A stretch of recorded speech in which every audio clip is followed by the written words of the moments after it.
Okay, so this is lecture 1.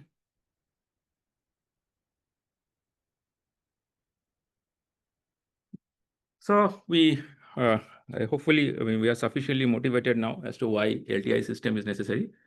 And so now that we understand the need for an LTI system, let's try to characterize why what is an LTI system and what do you understand by LTI, right? So LTI stands for linear time invariant, right? So there are two important terms there. One is linear, another is time invariant.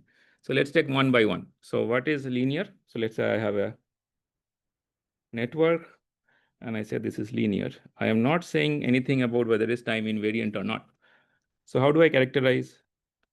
So let's say I have an input and I have an input which is V1t. And let's say the V1t, when I apply a signal that is V1t, and I get an output V01t, right? So what does linearity tell us? Anybody? I mean, this can be any input where I have V1t, output is V0t, right? How do I know if this network is linear? What other experiments do I need to perform? Yes. We put V2T Hmm. and we add and get this result accordingly. Okay. So we can prove it is a linear. Okay, I didn't understand. So let's say I copy this network again, right? I copy this same network, let's say N, this is also N, and I apply a separate signal V2T. I'm going to get some separate output, right? This is V0T, 2T, right? So now how do I know from these two experiments it is linear or not? Add both the signals and get the resulted as a addition of both the signal. Output means if we perform V1T plus V2D, we get the output as V01T plus. Right. So great. So I think somebody from that side also was trying to say the same thing. So basically, we need to do another experiment where we copy the same network again and apply V1T plus V2T, where the output I get is V01T plus V02T, right? So this is one experiment, but if I have to be strictly, you have to strictly follow whatever linearity is saying. This is superposition, but there is also a scaling associated with it, right? So which means that if I apply, if I instead of V1T, if I apply alpha times V1T, where alpha is independent of time, very important aspect to it, right? Alpha is independent of time, then the output will be also be scaled version of, right? Similarly, if I do beta times V2T, output will also be beta times V0T. And if I do alpha times V1T plus beta times V2T, so output will also scale, right? So this is essentially what we understand by linearity, right? So let's say which might seem obvious in a first glance, but let me tell you, this is not very obvious if you are handling real circuits, because in real world nothing is linear. You will always have non-linearity associated with it, which means the scaling and all those things are not strictly true mathematically. So they have to be linearized in certain ways, right? So that's the genesis of small signal analysis and all. You will be learning about those things in 610. Anyhow, so this is as far as linearity is concerned. What about time invariance?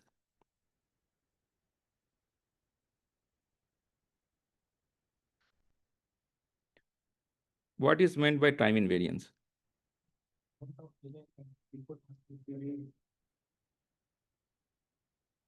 Okay, so which means that if my input is V1T, I know that the output is V01T.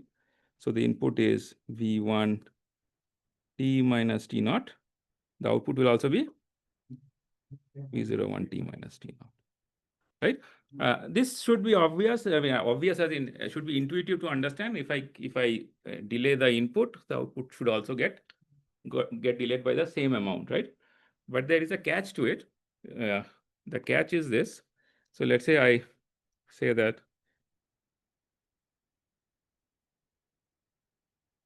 I have an input V1T and I have a multiplier where the multiplier is alpha, which is independent of T. and output is obviously alpha times V1t. So is this linear? Where this is, by the way, this is a part of the system. So this is linear. Alpha is a scalar. Alpha you are not changing, alpha is there. Then it's linear or not? Obviously it's linear, right? If I scale V1t, output is also scaling. Is it time variant or time invariant? Time invariant, right? Because if input is V1t minus t naught, output will be alpha times V1 t minus t naught. Now let's say I have a system where instead of alpha, I have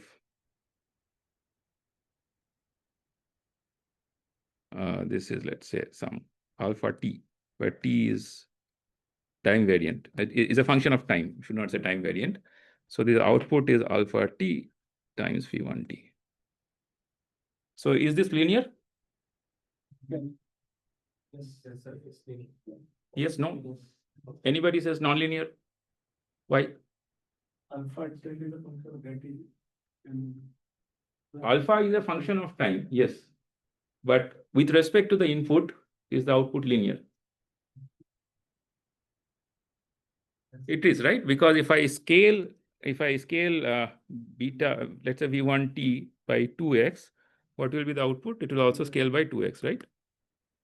So with respect to the input and the output, it is linear. Is it time variant or time invariant? It is time variant, right?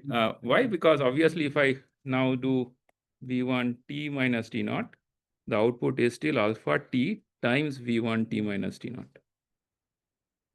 Right? So this is clearly not the same as alpha t minus t naught times V1t minus t naught. Right? So hence this is time variant. Now, let's say I take the same network.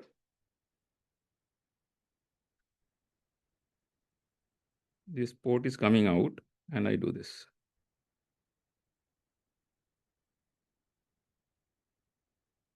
So now can you comment? Is this linear? No. So clearly non-linear. Is it time variant or time invariant? It is clearly time invariant because, I mean, if I shift V1t by a certain time t naught, output is also shifting by certain time t naught, right? Same time t naught. Okay, good. So now, hopefully, when you are convinced with the fact that these are not related, right? You can have a circuit which is non-linear but time invariant. You can have a circuit which is linear but time variant, and all possible combinations of those, right? Okay, fine. So now the question is, why? I mean, in our UG curriculum, we mostly study about LTI systems, right? So if everything is, as I'm alluding to, is non-linear, then why do we study LTI systems? Apart from the fact that it is easier, right? So there are many things easy in life, but they're not a part of the curriculum, right? So why do we at all study LTI system? So the answer to that lies in the philosophy of problem solving. What I mean by that is, whenever you are faced with any problem, right, not necessarily technical problem, any problem, what do? You try to break it down into smaller subsets of problems and then try to solve those smaller problems and see if you can put them together to solve the bigger problem, right? That essentially is the philosophy of problem solving. So knowledge of LTI system helps you do that. And how? The question that should come to our mind is that, okay, so I know this is let's say some system is LTI. So let's say this is an LTI system. I know that if I apply an input V1t, I will get some output V01t. From this, can I generalize this into a way that I apply any signal, right? The V1t can be any signal. I should be able to find out what the corresponding V0t is, other than doing experiments for each signal, right? If I have a block, I can put in a signal and check the output and store it, and then use it for future preferences. But for that, I have to do infinite number of experiments. So there has to be certain underlying unifying factor for this analysis of LTI systems to be valuable to us, so that we don't have to do experiments each time, or maybe a simulation each time, right? So what is that unifying factor? Impulse response, right? So impulse response is essentially the unifying factor that helps us connect the LTI system to whatever input I can have. I should be able to predict what the output is without really running a simulation or going to the lab and running an experiment, right? So that is what I meant by breaking down the problem into smaller parts. What is the smallest part you can break down a signal into in time domain? Let's say I have a signal, any arbitrary signal. We'll just call it x of t, right? What is the smallest part I can break it down to? I can break it down to a small sliver, right? And the height of that sliver will change if I keep moving t from, if I move the position of the sliver from minus infinity to plus infinity.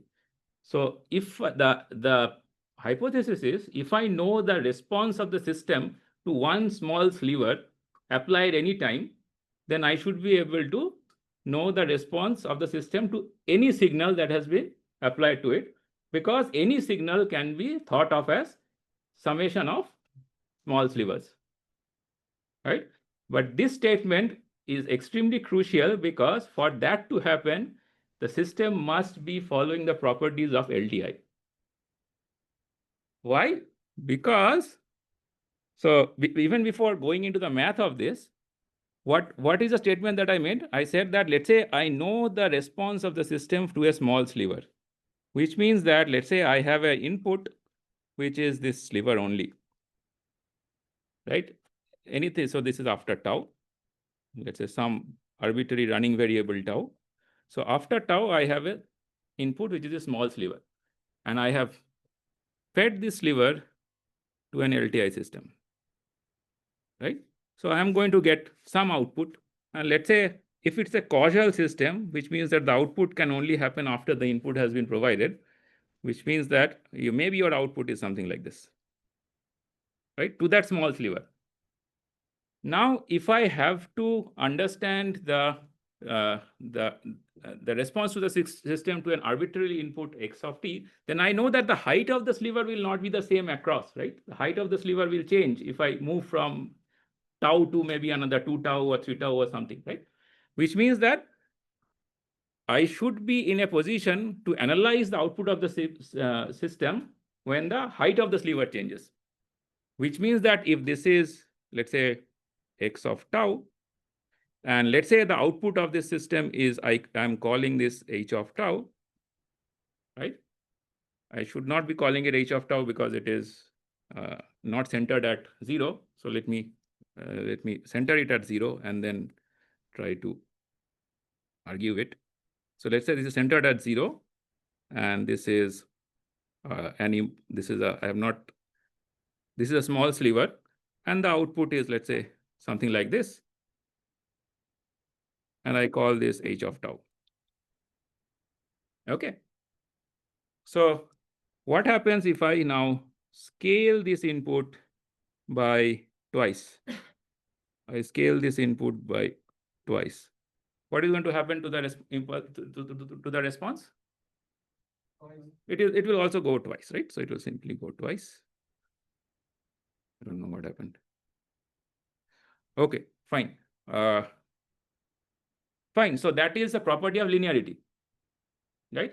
But note that if I have to find out the output to an arbitrary signal, that is not sufficient, because I need to ensure the response if I move the sliver also, right? So if I move the sliver, let's say from here to here,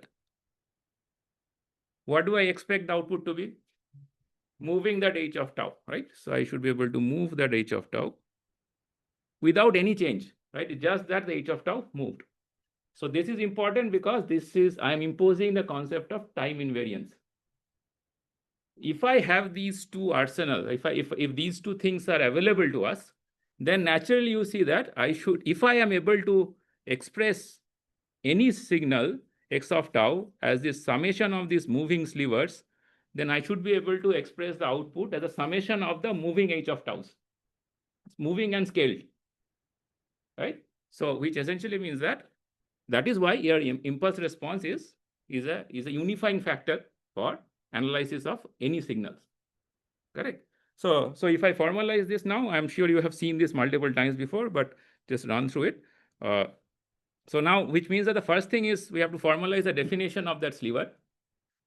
If I have this sliver here, which is located at a tau shifted from t equal to 0, and if we assume that sliver is basically if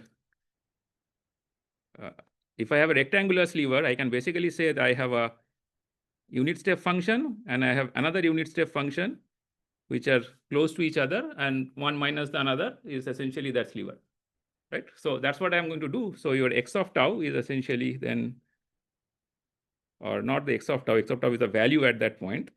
So this sliver I can define as u of t minus tau minus u of t minus tau plus delta tau, where this width of this sliver is delta tau. And the height of that sliver is x of tau, right? So this is the definition of that sliver. So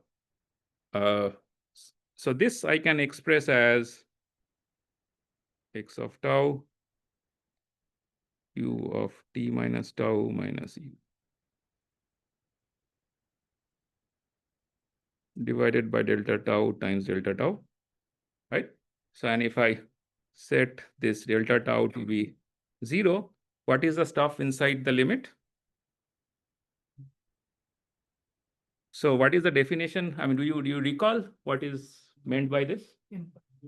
It's basically the impulse shifted at tau. So this is basically x of tau delta t minus tau delta tau, right? So this is essentially the definition of your signal for that sliver at centered at tau, correct? So if I have to encompass the entire signal, so your entire signal x of t can essentially be expressed as this moving sliver.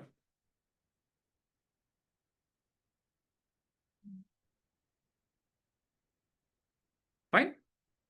So what is the necessity of writing things in such a complicated way? I hope that is evident by now, because ultimately I'm interested in the output when an input is delta tau, right?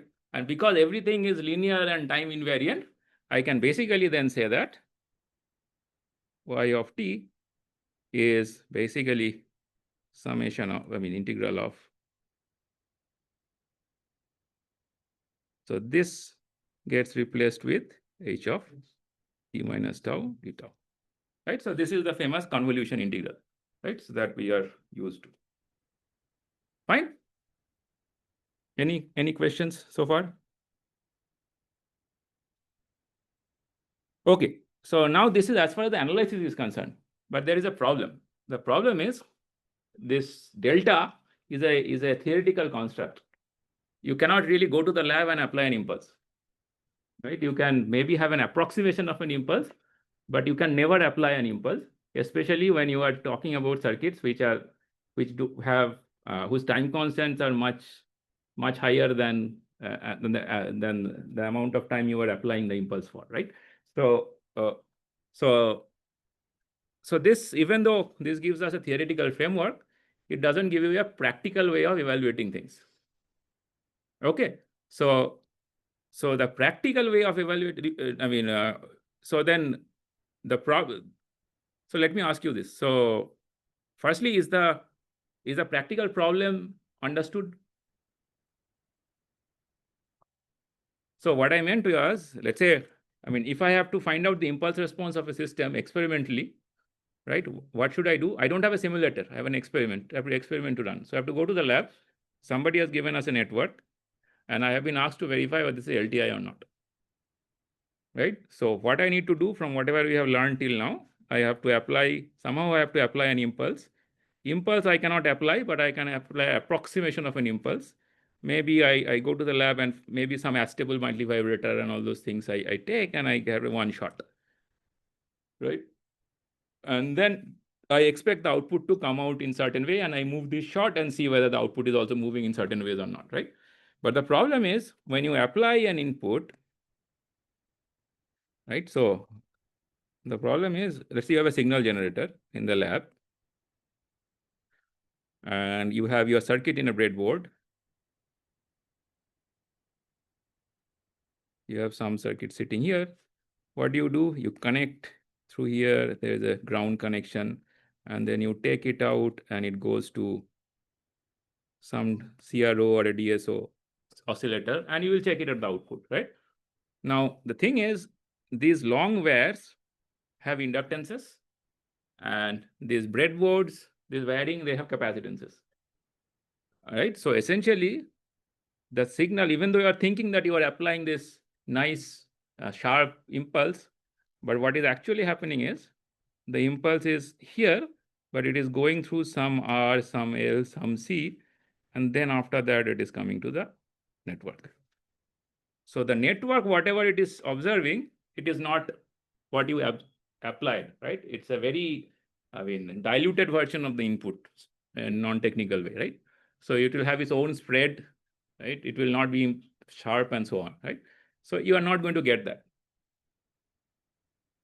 So which means there is, there is no way you can practically evaluate the impulse response of the system. You are going to get some output, definitely, but that's not the impulse response, right? That will be the response to whatever your network is getting after coming through all this RLC network. Okay. So now I want to still evaluate, practically evaluate what the output, I would like to practically evaluate some response of the system, right? Where I am not constrained with this impulse thing. And the way to do that is, I'm sure all of you know this, is through the sinusoidal steady state analysis.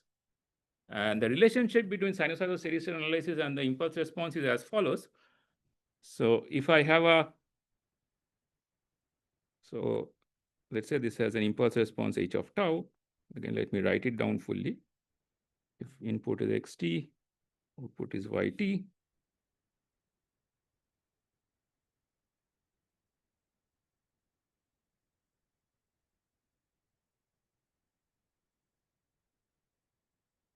So if input, let's say I apply an input xt to be e to the power j omega naught t, some complex exponential. Now you are going to say, I cannot even apply complex exponential. True. Hold on. Right. So let's say I apply, if I am able to apply a complex exponential, then what will be the output? Your output will be basically, instead of x tau, I will be writing e to the power j omega tau. Instead of, this remains h of t minus tau. This is d tau. And I do a change of variables where, let's say I say t minus tau equal to some eta. So d tau is minus d eta. So I can write this as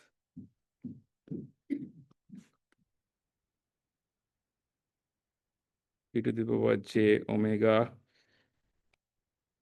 t minus eta h eta minus d eta. And this also change limit.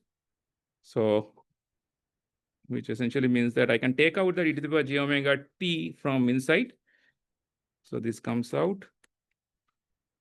Limit also flips.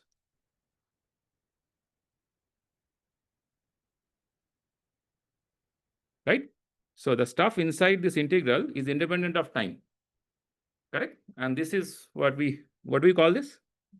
This is the Fourier transform, right? So this is basically the transfer function of your system. Okay. So what is this telling us? This is basically telling us that, let me write it formally. So this yt is h of j omega naught times x of t. Or rather, I should not write any x of t, e to the power j omega naught t. The key thing to note here is the output is essentially a scaled version of the input for this special input e to the power j omega naught t. Right? So e to the power j omega naught t, in a more mathematical term, it's called the eigenfunction of this LTI system. Right?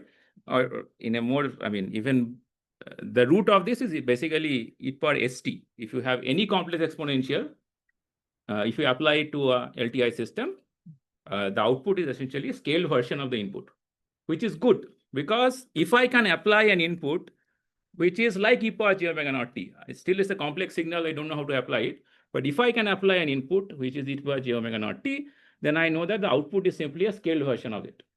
Scaling is good because I can measure it easily, right?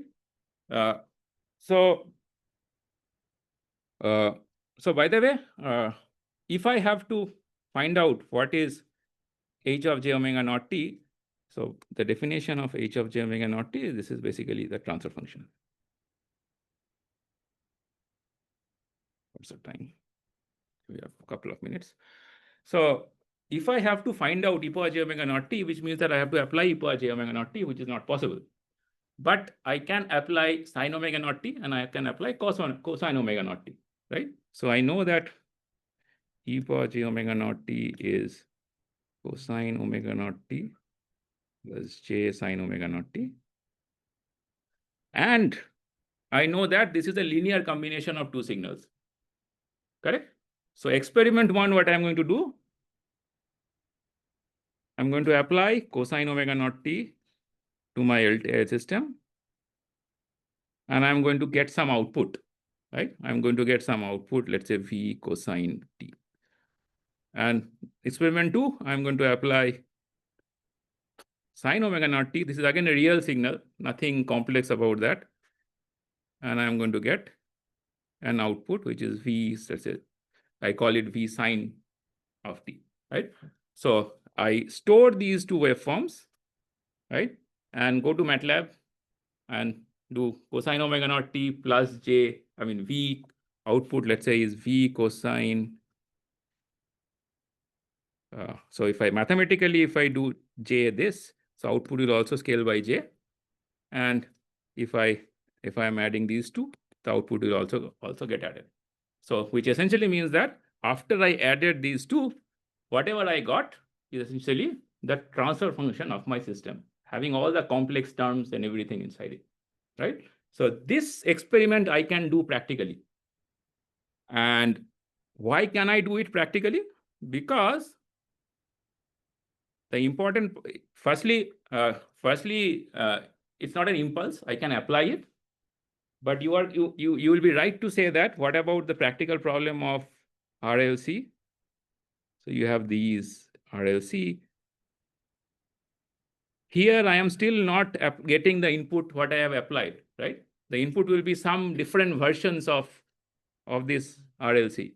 But the good thing is that, as you can see here, this N can be any LTI network, right?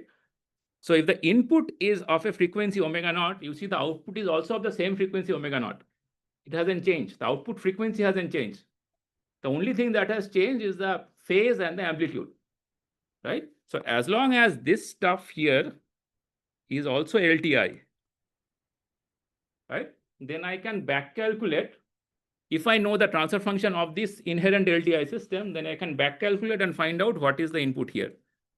And then essentially de-embed the response of the network that I want to actually characterize, right? So that is one of the other reasons why LTI systems are so useful, not only for analysis purposes, but also for practical experimental purposes, because I can accurately find out what is the response of the output for any arbitrary signal in another domain. But if I know h of j omega naught in a practical way, I can do an inverse Fourier transform to get h of tau. Right? I don't have to experimentally find out the impulse response. I can experimentally find out this h of j omega naught and go back and find out h of tau and do all sorts of analysis, right? So that is the main reason why LTI systems and its analysis are so popular in our UG textbooks, right? Okay, fine. We'll stop here. Thank you.